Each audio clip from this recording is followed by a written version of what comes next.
오늘 주신 하나님의 말씀 함께 보시겠습니다. 오늘 저희들에게 주신 하나님께 하신 말씀은 누가복음 24장 41절로 48절까지 말씀입니다. 이 주신 말씀을 통해서 부활의 증인이라는 제목으로 함께 은혜를 나누시겠습니다. 이 부활에 있어서는 굉장히 중요한데 이 부활절에만 부활을 생각할 게 아닌 것입니다. 그리고 어떤 사람을 전도했을 때나 누가 하나님의 말씀을 전파했을 때 그때 부활을 꼭 말해야 되는 것입니다. 교회에 오라 그것이 아니고 부활을 증명하는 증인의 자리에서 내가 아직 믿지 않은 사람에게 그리고 예수 그리스도를 모르시는 사람에게 부활을 알려야 되는 것입니다. 부활은 무슨 뜻인가 하면은 우리가 흔히들 다시 살아난다. 그렇지만 이 부활은 그런 뜻도 있지만 인생 역전이라는 것입니다. 역전. 이 죽음으로 달려가고 있는 과정에서 부활이 없다면 이건 영원한 파멸인 것입니다. 그런데 이 부활은 바로 다시금 덧입혀진 새로운 인생, 새 삶 이런 것으로 해석해서 볼 때 이런 것은 부활 절기에만 일어나는 것이 아니라 매일 삶 속에서 일어나는 것입니다. 바울 사도가 나는 매일 죽노라 그랬습니다. 왜 죽는다고 했는가 하면은 죄에서 자유함을 온전히 누리지 못하는 그런 형국이 있을 때가 있습니다. 그리고 바울은 고백하기를 나는 죄수 중에 괴수다 했습니다. 왜 그런가 하면은 이 죄를 알게 되는 것이 말씀으로 하나님 주신 말씀으로 죄를 알게 됐습니다. 그 율법을 통해서 죄가 드러난 것을 이 바울 사도는 잘 표현해서 자기가 어떤 심경에 있으며 이 죄를 해결할 길이 없다는 것입니다. 사람들이 가지고 있는 어떤 도덕과 규범과 그 어떤 사회적인 인식도에서 만들어진 그 죄, 약속하고 있는 범죄를 통해서 사람들이 상해를 받거나 굉장히 어려운 일에 처하게 되거나 살인이 일어나 이럴 때는 그렇게 하지 못하게 하기 위한 것으로 이 법을 정해서 사람들에게 적용해서 그것을 대신해서 갚는 아니면 처벌을 받는 그것으로 이제 끝나지만 하나님과의 관계에서는 그렇지 않습니다. 사람과의 약속하고 틀리게 하나님의 관계는 굉장히 이것은 파멸이고 영원한 지옥이고 불못이고 저주라는 것입니다. 그런데 예수 그리스도께서 이 모든 것을 해결해 주시는 목적으로 이 땅에 오셨는데 그 바로 그러한 인생들에게 주는 굉장히 좋은 솔루션이 되는 것입니다. 왜냐하면 해결책은 바로 예수님에게 있는 것이기 때문에. 그런데 일반적으로 볼 때는 세상에서 죄를 짓고 어떤 형벌을 받고 나도 사실은 그 피해자는 아무런 보상이 없습니다. 그리고 그에 대한 대가성이 없습니다. 그러나 하나님과의 관계에서 이 모든 하나님의 그 창조물로서 피조물로서 우리가 은택을 받는 것은 바로 이런 것을 통해 예수님을 통해서만이 우리가 이 모든 것에서 자유로워질 수 있고 회복이 될 수 있고 원래대로의 재생이 될 수 있는 것입니다. 부활은 다시 말하면 재창조라는 것입니다. 재창조. 그냥 하나님께서 창조했는데 창조자를 모르고 살다가 예수님께서 이 모든 것을 해결하기 위한 목적으로 오셨는데 그것을 알리는 것에서 그치지 말고 여기서 또 한 가지 나가는 것은 재창조물로서 다시 사는 것이라는 것입니다. 그래서 우리가 소망이 없습니다. 날마다 살아도 목적을 이루어도 세상적인 성공을 이루고 건강을 가져도 어차피 우리는 죽는 거에는 이 변하지 않는 불변의 지식이 있는 것입니다. 그래서 우리가 이것을 어떻게 할 것인가. 그런데 이것을 해결한 사람이 지금 한 사람도 없습니다. 그런데 해결할 수 있는 유일한 분이 예수님인 것을 알려줘도 사람의 생각으로는 이해가 되지 않기 때문에 못 받아들여지는 것입니다. 그래서 거부 반응이 일으킬 수 있는 것이고 이것은 가장 큰 문제 중에 하나로 있지만 이것을 다루고자 하는 사람은 없습니다. 그러나 교회에서 성경 말씀을 통해서 이것을 다루는데 이것의 그 큰 문제는 뭐냐면은 이 벽을 넘어설 수가 없다는 것입니다. 죽음을 해결할 수 있는 그 벽을 소개해야 되는데 당연히 예수 믿으면 그렇게 된다. 그런데 실감나지 않는 것으로 이 종교생활 같은 수준에서 머물렀기 때문에 부활을 이해하는데 참 문제가 많습니다. 그래서 부활을 예수님께서 본인이 스스로 부활하시고 그 다음에 그 일어난 뒤의 이야기를 들어보면서 우리가 이것을 명료하게 오늘 이것이 부활이구나. 그리고 이 부활은 예수님으로 끝나는 것이 아니고 나에게도 해당되는 직접적인 문제거니와 또 나도 부활을 할 수 있다. 부활절은 정말로 대단한 것이지만 매일매일이 부활의 삶을 살고 있는 우리가 감사를 할 수 있는 조건이 있다면 바로 부활의 삶을 살고 있는 것을 감사해야 된다는 것입니다. 주신 말씀 함께 보시겠습니다. 누가복음 24장 41절에 보시면은 이제 예수님께서 부활하시고 난 뒤에 제자들에게 오신 것입니다. 그런데 이때 굉장히 당황합니다. 이 도대체 영인가 귀신인가 뭔가 굉장히 혼란이 와 있는데, 그리고 이제 예수님께서 돌아가시고 그 다음에 이들은 시리에 빠졌습니다. 나는 더 이제 어떻게 살 것인가? 이제 목표가 없어졌으니까 어떻게 살지? 뭐 어떻게 하면 좋을까? 예수님이 누누이 말씀을 드렸건만 이들은 자기식으로 받아들였지 도저히 예수님의 말씀을 알아듣지 못했습니다. 그런데 여기서 다시 한번 짚어줍니다. 그들이 기뻐서 아직도 믿지 못하고 놀랄 때에 그분께서 그들에게 이르시되 여기에 너희에게 무슨 먹을 것이 있느냐 하시니. 왜 이렇게 먹을 것을 찾는지 아십니까? 그것은 귀신은 뭘 못 먹습니다. 영이 무엇을 어떻게 먹겠습니까? 그런데 예수님께서는 이 영적인 그냥 부활이 아니고 육신을 포함한 모든 원래대로의 모습보다 더 특별한 부분들이 다 부활된 상태로 나타나셨기 때문에 믿을 수가 없는 것이죠. 그런데 여기서 이제 먹을 것을 찾으시는 것입니다. 이 귀신이면은 영이면 우리가 생각하기는 그냥 형체가 보인다 할지라도 없는 거, 안개 같은 거 이런 걸로 생각하잖아요. 그런데 여기서 제자들이 그렇게 생각할 줄 알고 예수님께서 제의를 하십니다. 그래서 먹을 것을 구하시는데 42절에 그들이 구운 생선 한 토막과 벌집 한 조각을 그분께 드리매 그분께서 그것을 받으사 그들 앞에서 잡수시더라. 말이 안 되는, 도저히 상상을 할 수 없는, 그리고 과학적으로나 어떤 물리적으로나 아무런 것도 해결을 할 수 없는, 해석이 되지 않는 이 의문 중에 의문인 것인데 그들은 지금 이 상황을 보고 있습니다. 지금 현실에서. 이것을 우리가 믿음으로 볼 수 있어야 되는 것입니다. 나도 이런 의심을 갖고 있죠. 우리 모두가 이런 의심을 갖고 있죠. 예수님의 부활을 도대체 그냥 믿어라, 대놓고 믿어라, 믿으면 된다, 그렇게 하는 것은 정말로 우리에게는 부담이 되는 것입니다. 뭘 믿을 수 있는 근거가 하나도 없고 이해력도 없고 사고력을 가지고 있어도 한 번도 본 적도 없고 이런 일을 접수가 되지 않는 것입니다. 그렇기 때문에 그들은 굉장히 놀랐습니다. 그런데 이 과정에서 예수님이 너무도 당연시하시는, 이것을 이상하게 여기는 사람을 더 이상하게 만드는 이 환경이 온 것입니다. 그런데 한 사람이 아니죠. 11제자가 모였는데 그들이 다 같이 보고 있는 상황. 그래서 이 어떻게 믿어집니까? 생선을 드시고 설상가상 부활했으면 이거 드실 필요가 있을까요? 없을까요? 안 드셔도 무난한데 이들의 믿음이 약한 것을 보시고 이렇게 드셔주시는 것을 보면 얼마나 큰 배려가 있는가. 인간의 차원에서 이해력을 구사하신 것입니다.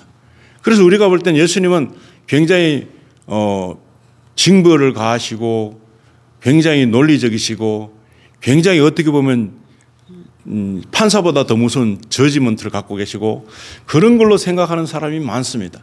예수님은 두려움이다. 아니면 죄 가운데 있는 사람은 모두가 예수님을 피할 것이다. 그러는데 예수님은 그렇지는 않으시고 낮은 장소에 가시고 어려운 사람을 돌보시고 환자를 돌보시고 굉장한 그들에게 이 인식시키기 위한 인식도가 아주 낮은 부분으로 눈높이를 낮추셔서 예수님이 이들에게 표현하신 방법입니다.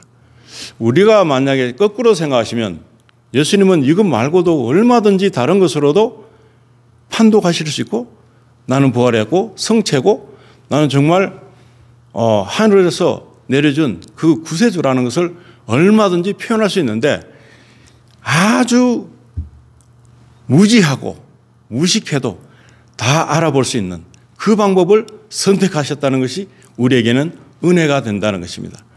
그렇기 때문에 여기서 보여지는 이 장면을 보면서 나는 과연 예수님을 어떻게 생각해야 되는가. 이 제자들이 갖고 있는 이런 마음과 더 큰 마음들이 우리에게 의심의 이 안개가 그치질 않고 있는데 도대체 어떻게 해석하는 것이 좋을까. 그렇게 생각할 수 있습니다. 그런데 우리가 생각할 것은 바로 그 옛날에 아주 무지했던 그 상황 속에서 예수님은 어떻게 보면은 초인간적인 방법으로 다 할 수 있는데도 불구하고 사람에게 맞는 수준에서 이해력을 나타내신 것. 이것은 정말로 큰 배려가 된다는 것입니다. 엄청난 배려로 우리에게 다가오셨는데 우리는 지금도 이런 모습으로 우리에게 계실지도 몰라요. 그런데 우리는 거부를 합니다. 왜냐하면 내 상식에 안 맞다고. 성경도 거부가 됩니다. 내가 알고 있는 그 수위와 이 성경 말씀은 너무나 이 차이가 많이 난다고 그렇게 믿어질 수 있습니다. 그런데 여기서 만약에 영으로 그냥 된 몸이다. 그러면 이게 뭘까 드시고 하면 이게 어떻게 되겠어요? 흘러내리든가 땅을 뚝 떨어지든가 뭐 도저히 소화력이 되지 않고 그리고 흡수가 되지 않고 그럴 텐데 예수님께서 이 준비된 것을 드심으로 어떤 현상이 생기겠습니까? 이들에게 또 그분께서 그들에게 이르시되 내가 여전히 너희와 함께 있었을 때에 너희에게 말한 말들 곧 모세 율법과 대언자들의 글과 시편에 나에 관하여 기록된 모든 것이 반드시 성취되어야 하리라 한 말들이 이것들이라 하시고 그 옛날에 그 선지자들을 통해서 말씀하셨던 구약 성경에 있는 모든 것들을 함축해서 다 나에 대한 예언이다. 나에 대한 이야기를 간접적으로 쓴 것이다. 그래서 성막이 어떻게 보이십니까? 성막은 예수님의 실체를 모형화시켜서 나타내는 것입니다. 그래서 성막의 자체는 해달의 가죽으로 뚜껑을 덮었죠. 지붕이죠. 그리고 안에 가면 뭐 별 것도 없는데 굉장히 볼품없어 보이는 예수님 그 자체를 그렇게 아주 사람들에게 인식하기 위한 목적으로 너무 멋있게 제작을 해서 모세를 통해서 육안으로 보이게끔 그렇게 만든 그러한 놀라운 기록들을 증명하고 계시는 것입니다. 그래서 이 모든 글에서 사실은 내가 이렇게 예시되어 오고 예표되어 왔던 것들이 바로 난데 지금 그 모든 구약 성경에 일어난 것들을 내가 내 자체를 통해서 증명한다라는 말씀으로 들리고 있는 것입니다. 그래서 반드시 성취되어야 한다고 한 그 말씀들 예언이 얼마나 많습니까? 예레미야서 같으면 이 세상이 멸망하는 그 모든 것들 통해서 여러 가지 굉장히 많은 것들을 예시하시고 예표하시고 그렇게 사람들에게 자신의 일들을 계획하신 것을 그리고 미래의 이 조건들을 다 제시하신 것입니다. 그런데 그것을 물론 믿은 사람도 많지만 설 믿거나 귀에 흘리듯이 그냥 듣거나 그냥 이것이 안 믿어진다고 아예 거리를 두거나 이런 사람에게 예수님은 강력히 주장하고 계신 말씀이 뭔가 하면 귀 있는 자는 들을지어다. 귀가 왜 없습니까? 뭐 안 들리는 수도 있겠지만 귀가 없다는 것은 영적으로 들을 힘이 없다는 것이에요. 내가 이 모든 이 살아있는 것 같지만 내가 받아들일 수 있는 그릇 자체가 안 되기 때문에 아무리 하나님의 말씀을 들려줘도 내가 흘려 듣거나 그냥 허투루 듣는 그런 습성을 두고 한 말씀이라 볼 수 있습니다. 그래서 예수님께서 이제 이런 것들을 다 망라해서 이제 사람들에게 그 제자들에게 잘 짚어주는 대목이 있습니다. 그것이 바로 그때 그들의 지각을 여사 그들이 성경 기록들을 깨닫게 하시며 이 예수님께서 해 주실 수 있는 유일한 것이 뭔가 하면 지각을 연다. 그들에게 육신적으로는 눈을 열어서 맹인을 보게 하시고 또 걷지 못하는 사람에게 이렇게 세워주는 그런 것은 우리가 이해하기에 그럴 수도 있다. 하지만 하나님의 말씀을 믿는 데는 문제가 있는 것입니다. 벽이 있는 것입니다. 장벽이 생겨서 내가 가지고 있던 경험 외에는, 그리고 간접적인 경험, 교육 같은 걸 통해서 있을 수도 있지만 그것은 한계가 온다는 것입니다. 하나님의 말씀, 하늘나라에 대해서 이해하는 것은 보지도 않았고 그런 지식도 없고 그걸 어떻게 받아들일 것인가. 그런데 예수님께서 이들에게 하시는 것이 뭐냐면 지각을 열어주시는 것. 이것은 커먼 센스보다는 좀 다른데 그냥 지각을 여시는 것을 통해서 그들에게 이 흐름을 흘러갈 수 있는, 자기 자신도 못 믿는데 누구를 믿겠습니까? 그런데 이들은 지금 무엇으로 생각하고 있습니까? 내가 열망하던 로마로부터의 독립, 이스라엘 백성들의 그 새로운 팔로, 이런 정도로 생각했지 예수님을 전 인류의 구주로 보지는 않았다는 것입니다. 그렇기 때문에 그들이 계속해서 자기 생각을 집요하게 갖고 있기 때문에 이 아무리 설명을 해도, 베드로가 얼마나 설명을 많이 들었겠어요. 그런데도 예수님이 할 일을 가로막은 적이 있습니다. 나는 절대로 주님이 죽으시는 자리, 그리고 나는 절대 배반하지 않겠다 그랬는데, 그러고서 이제 십자가에 죽으실 거라고 말씀을 하니까 나는 그렇게 하지 않기를 원합니다 라는 고백했습니다. 그것이 어떤 일로 고백이 됐냐면 예수님이 낮아지셔서 제자들에게 발을 씻어주시고 그들에게 정말 하찮은 일, 너무나 종들도 몸종들도 겨우 하는 그런 일들을 예수님께서 제자들에게 했을 때에 황송하죠. 굉장히 황송하죠. 그러면 어떤 마음이 들까요? 나 이분을 위해서 내가 정말 최선을 다해야 되겠다. 나를 이렇게 너무나 존귀하게 생각하는 어떤 이런 분은 세상에서 만날 수 있을까? 이런 생각했겠죠. 자기의 부모님도, 자기의 가장 친한 친구도, 자기가 가장 아끼는 가족들도, 형제들도 누가 발을 씻겨주는 그런 일이 있겠습니까? 종 아닌다 하면은. 그런데 하물며 예수님께서, 자기들이 스승으로 모시게 해서 예수님께서 그들을 위해서 발을 씻겨주시는데 너무나 사랑으로 행하시는 그 모습 보시면 종들은 어떻게 했어요? 그냥 주인이 왔으니까 씻겨주는 거, 직업적으로 한 거죠. 그래서만 예수님이 씻겨주시는 그 방법은 아무래도 틀릴 수 있죠. 이 사람의 마음을 흔드는 거죠. 그랬는데 그 흔들린 마음이 우리 누구에게나 있을 수 있습니다. 그런 마음 속에서 갖고 있는데 예수님이 잘못되는 것을 나는 두고 못 보겠다 하는 마음이 섰겠죠. 결심이 섰겠죠.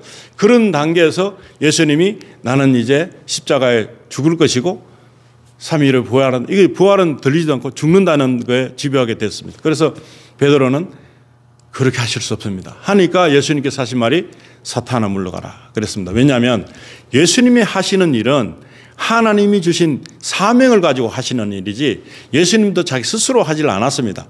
그런데 베드로가 그 존귀한 부분들을 내가 받아들이고 나도 이분을 위해서 무엇인가를 해야 되겠다. 일생일대기를 통해서 내가 이분을 위해서 최대의 삶을 살아야 되겠다. 이 사람이 종이 되겠다. 아니면 이 사람을 스승으로 영원히 모시겠다. 이런 결심을 하고 있는 와중에 죽는다고 하니까 얼마나 당황했겠습니까? 말이 안 되는 그런 말씀을 하니까 이 제자들이 아주 혼란이 왔습니다. 그러자마자 사탄은 물러가라. 이 뜻을 모르는 거죠. 왜냐하면 예수님이 하시는 일은 예수님의 일이지만 예수님은 사명을 가지고 하실 일을 죽으러 오셨는데요. 엄밀히 보면 부활하러 오셨는데, 부활 일을 위해서 오셨는데요. 그것을 통해서 우리에게도 부활을 선물하러 오셨는데요. 그러니까 베드로는 황당했을 것입니다. 내가 얼마나 위하는 말씀을 드렸는데 선생님은 사탄아 물러가라. 얼마나 치명적인 그런 상황이 벌어졌습니까? 그런데 그렇게 못 알아듣는 이런 사람들에게 이렇게 지각을 열어주니까 이제 알아듣게 되는 것입니다. 성경 말씀이, 그리고 예수님이 왜 오셔서, 왜 또 죽으셔서 부활하신 거. 이 교회를 다니고 하나님 믿고 성경을 본다 할지라도 아직도 베드로 같은 믿음을 가지고 있을 수 있는 사람이 들어 있습니다. 그렇기 때문에 오늘 이 말씀을 듣고 난 뒤에는 그게 아니구나. 모든 것은 결론까지 처음부터 죽는 것으로 끝나는 게 아니고 죽는 것으로 끝나는 것으로 믿는 사람들도 있을 것이고, 근데 거기서 부활하는 것까지 믿는 사람이 있을 것이고, 그 다음에 부활로 끝나는 사람이 있는 반면에 그 모든 일을 통해서 나에게 부활을 선물하러 오신 분이 바로 이분이시구나 하는까지 믿음으로 갈 수 있는 사람도 있을 것이고, 그런데 부활해서 어떡하려고요? 부활해서 어떡하려고요? 이 지구는 어차피 똑같은 삶을 살 것인데 지구에 살자는 게 아닙니다. 지금 계신 예수님이 계신 하나님 계신 그 천국에 가서 같이 살자는 것이 하나님의 뜻인 것입니다. 이 뜻을 따르는 사람에게는 혜택이 주어지는 것입니다. 죽어도 죽는 것이 아닌 것입니다. 그래서 여기서 삶이 중요한 것은 죽음에 임박한 사람들이 삶을 중요시 여깁니다. 다 물어보면 더 살고 싶다 그러지. 누가 지금 죽어도 딱 좋다. 이런 사람 누가 있겠어요? 근데 삶이 왜 그렇게 중요하게 됐습니까? 죽음이란 것이 있기 때문에 그렇습니다. 죽음이란 것이 없고 이 땅에서도 영원히 산다 그러면 별거 다 해보고 뭐 아무렇게나 다 해보고 그래도 안 죽어요. 영원히 살면 이게 삶에 대한 가치가 없잖아요. 삶에 대한 가치가 절대로 부여될 수 없습니다. 죽음이란 것이 있기 때문에 이 삶이란 것이 굉장한 값어치를 누리는 것이지 죽음이 없으면 이 삶의 그 큰 느낌이나 어떤 삶에 대한 애착이나 없습니다. 그런데 이 삶이 죽음 때문에 굉장히 중요한 것으로 느끼게 하는 이 하나님의 뜻은 바로 부활을 통해서 일어나는 것은 더 큰 삶으로 더 귀한 삶으로 다시 우리가 영이 될 수 있다는 것을 증명하는 귀한 예가 되는 것입니다. 그래서 우리가 느끼는 이 삶을 영원히 이 땅에서 계속 살고 그러면 사람은 많겠지만 안 죽는다 그러면 무슨 일을 하겠습니까? 아이고 죽지도 않았는데 이제 죽고 싶어도 못 죽는다 그러면 뭐 잠을 자는 사람 뭐 다른 걸 하는 사람 굉장히 많겠죠. 그런데 이 모든 것들이 헛것이 됩니다. 왜냐하면 아무런 의미가 없어요. 내가 영원히 살고 이 땅에 그냥 계속 살면 무슨 의미가 있겠습니까? 중요한 것이 없잖아요.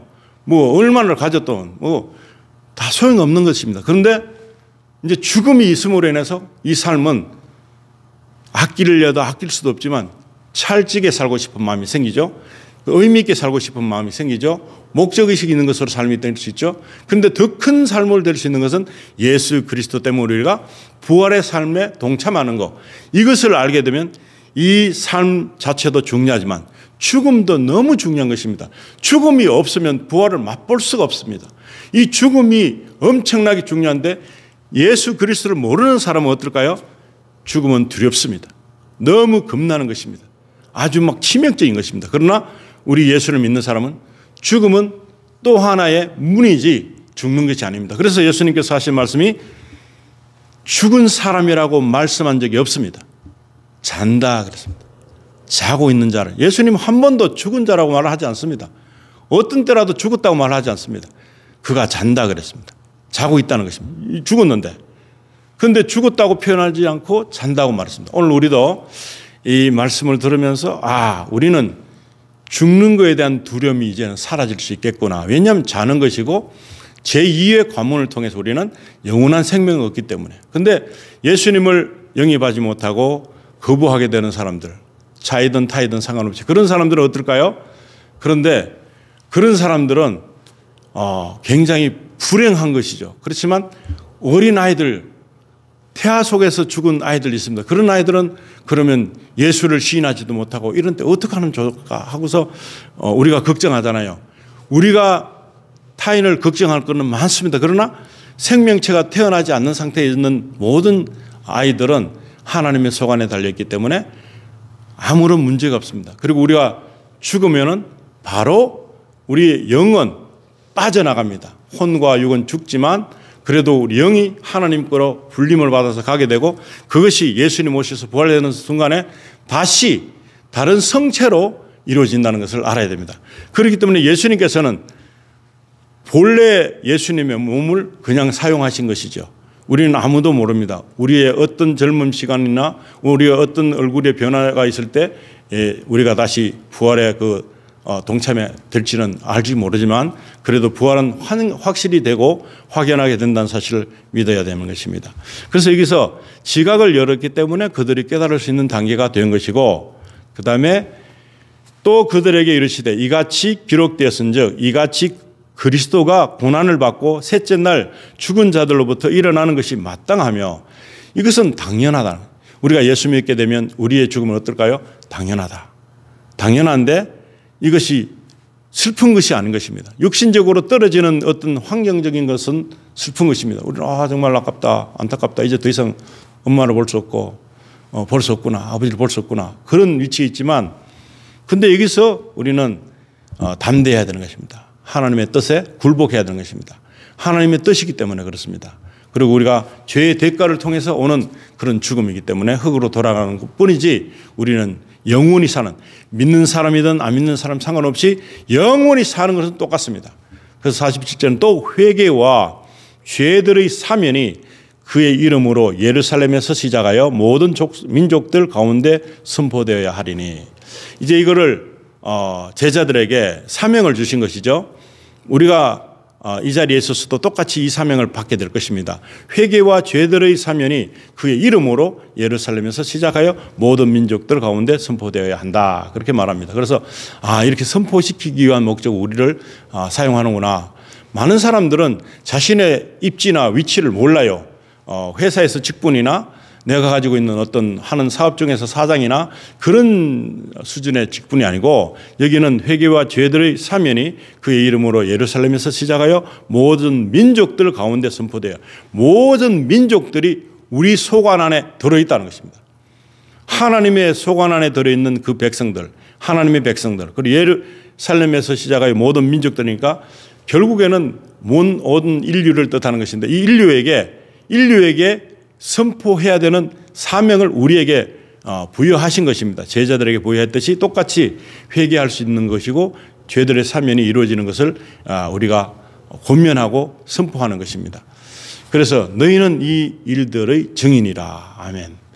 이렇게 증인의 삶을 살기를 원하는데 쉬울까요, 어려울까요? 굉장히 어렵습니다. 왜냐하면 내가 복잡해졌어요. 이제 어디부터 어디까지 하지? 내가 어떤 것부터 시작하지? 그런데 그거를 그렇게 생각하니까 어려워집니다. 그런데 그렇게 할 것이 아니라 우리가 한다고 생각하니까 어렵습니다. 내가 하려니까 엄청나게 어렵습니다. 어디부터 창세기부터 요한계시록까지 읽어주나? 아닙니다. 내가 어느 부분을 그러면 설득해야 그 사람을 말씀으로 이렇게 전달하지? 그게 아니라 이 지각을 열어주신 분이 예수님이잖아요. 그 지각을 열어주실 수 있는 그 속에서 지각이 나에게 열리기를 원해야 됩니다. 성령이 임하기를 원해야 됩니다. 그래서 그 성령을 통해서 우리가 이렇게 주어진 상황 가운데 그 속에서 내가 이 자리에 있는 것은 바로 이 일을 위해서 이렇게 부름받았구나. 우리에게 준 대상자는 누구였어요? 예루살렘에서 온 세상 민족, 인류 전체를 말하는 것이죠. 그런 중에서 내가 어디에나 갈 수 있죠. 그런데 나는 하나이기 때문에 이 시간에 여기밖에 못 가고 이 시간에 요 상태 환경에밖에 못 하죠. 그렇기 때문에 우리의 생각을 볼 때는 정리를 쉽게 할 수 있습니다. 하나님께 여쭈어야 된다. 성령님의 인도를 받아야 된다. 정확함이 굉장히 뚜렷하게 정확함이 옵니다. 그래서 이때는 어떻게 해야 되겠습니까? 존 웨슬리는 예전에 그랬습니다. 예수님이면 이 상황에서 어떻게 하셨을까? 그것을 먼저 두고 사람들에게 접근하고 할 일도 하고 그렇게 한 것을 볼 수 있습니다. 그래서 여기서 우리가 알 수 있는 것은 부활의 증인의 삶을 살면 일단 내가 부활을 믿어야 되죠. 믿겨져야 되죠. 제자들이 봤을 때 안 믿어졌을 때 음식을 달라고 그러시니까 생선과 벌집을 드렸는데 그걸 드시면서 이 말씀을 하실 때 정말 배가 고파서 원했을까요? 아니죠. 그런데 사람들에게 이해시키려고 내가 안 드셔도 되는 걸 드신 겁니다. 그렇다면 그 예수님의 모습을 그대로 적용을 하는 수밖에 없죠. 다른 사람에게 갔는데 이 사람에게 필요한 것이 뭘까?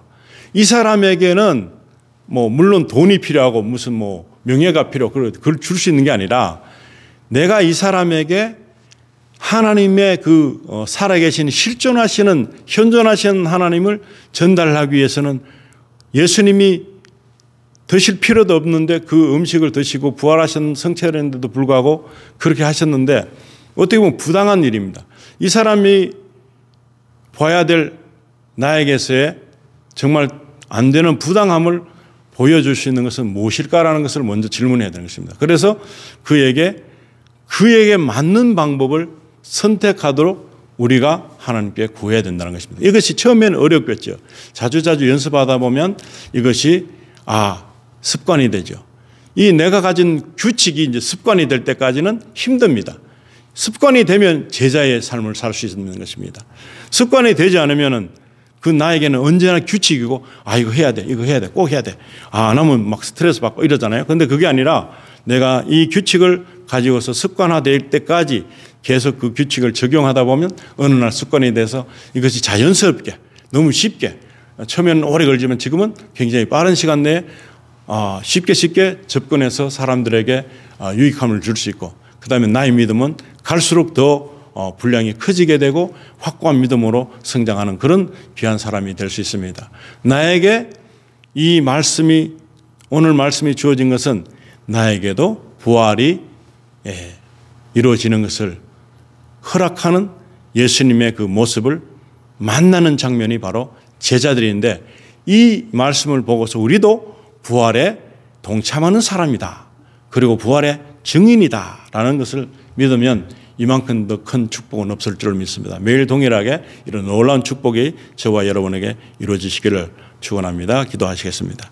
하나님 아버지, 저희들은 1년에 딱 한 번 부활절이라고 지키고 있습니다. 그러나 이 부활절을 지키는 것을 통해서만이 부활을 상기할 것이 아니라 날마다 우리가 주어진 여건과 상황과 환경에 따라서 우리가 부활을 증거하는 증인의 삶을 살 수 있도록 주님 축복해 주시기를 원합니다. 처음엔 어렵고 힘들고 고통이 될 수 있습니다. 그러나 우리가 부활에 동참한 사람으로 산다면 이것은 아마도 예수님처럼 그렇게 얼마든지 하신 모습대로 우리도 제자의 삶을 살 수 있는 그런 일을 감당할 줄로 믿습니다. 오늘도 저에게 주신 이 귀한 말씀을 통해서 우리가 새롭게 변화되는 놀라운 일들이 생길 수 있도록 축복해 주시길 간절히 바라며 우리 주 예수님의 거룩하신 이름으로 기도드리옵나이다. 아멘.